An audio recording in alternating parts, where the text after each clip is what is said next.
ふむ。計算によると目的地はまだ先だね。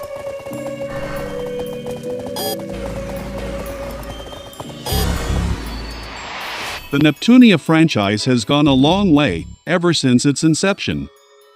The multitude of adventures Neptune and the gang has been through speaks a decade worth of content with its main titles and spin-offs.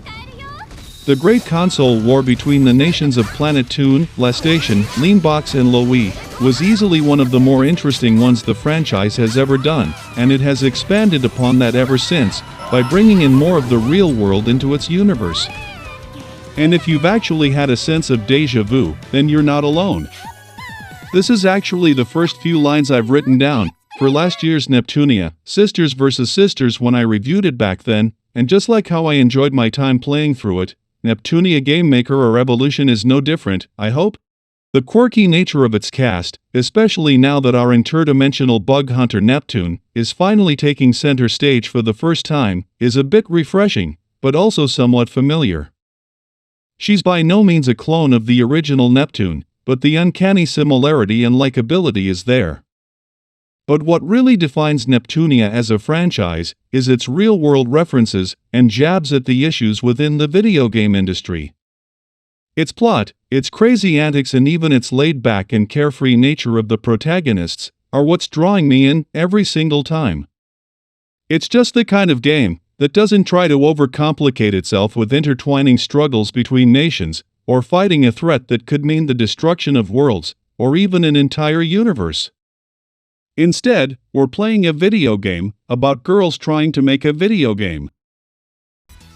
Neptunia Game Maker R Evolution is, as I said, a video game about girls trying to make a video game.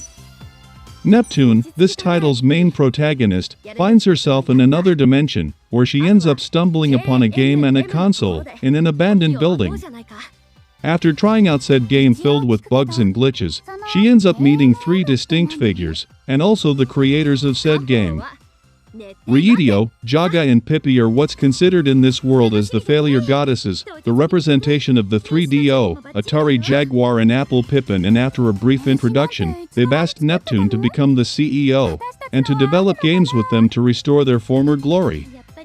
It's a pretty simple concept with a clear goal in mind, and it's one that really blends well, considering the eccentric personalities of its cast, because I often find myself having too much fun watching the scenes play out, in an absurd, yet comedic fashion, that any serious plot would have just been lost in all of that mess anyway. The entirety of its story is absolutely hilarious, for something that is filled with nonsense, for its fourth-wall-breaking antics, jokes about the modern game industry, and references to anything and everything related to pop culture. Meanwhile, the characters in the game are also really fleshed out, each with their own unique personalities that reflect their real-world counterpart. Ryudio is probably my favorite in the new cast, for being an absolute mad scientist in a lab coat, always trying to come up with some weird concoction.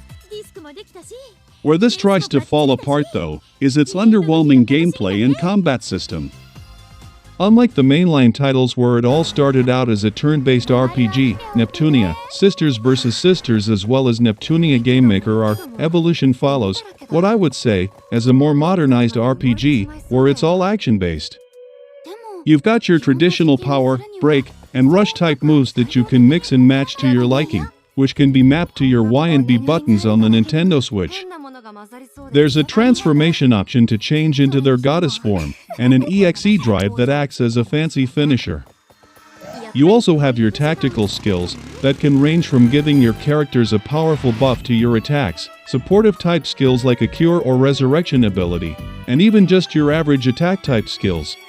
And as much as I hate to say it, the concept isn't particularly bad, but it really just fails to keep things interesting for me, because battles are often played out with just you mashing a single button until enemies start fainting one after the other. You have a way to dodge and block attacks as well, but in normal battles outside of boss fights, you often don't feel threatened enough to actually fail, unless you haven't been updating your gear to fit the levels of the enemies. Exploration is also often a miss. The dungeon crawling aspect of the game just doesn't feel as engaging, due to the lack of interesting points in the map. Oftentimes, I just find myself rushing through each objective, only to get blocked by awfully placed enemies in tight hallways and corridors. It almost feels like they're intentionally placed to get to your nerves, and that's what really frustrates me the most, as battles are just boring and repetitive. The other half of the gameplay is the management sim, where you're tasked with developing new games.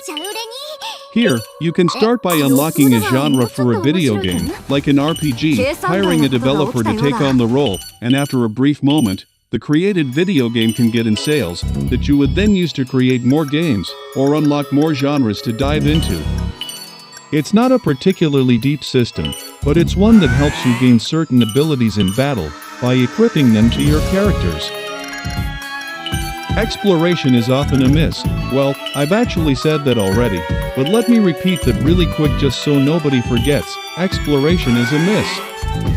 Yes, I hate to say it, but exploring dungeons is also not on the good side. Aside from getting swarmed by enemies that just rush at you at a moment's notice, there's really nothing much to look at. Most areas feel generic and uninspired. You've got puzzles and locked doors to whack your brain onto, but it honestly just makes exploration tedious than something enjoyable.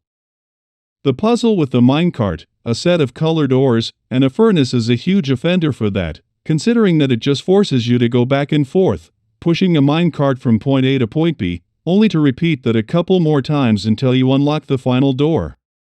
Aside from dungeon exploration and the like, you also have your arena mode that gets unlocked in the first half of the story, a Neptunia tower, where you can climb through with proportionally increasing difficulty, a race mode that allows you to drive Neptune's motorbike in a track, and a character customization in the form of changing costumes or adding a boatload of accessories that can be obtained through dungeons or bought from the shop.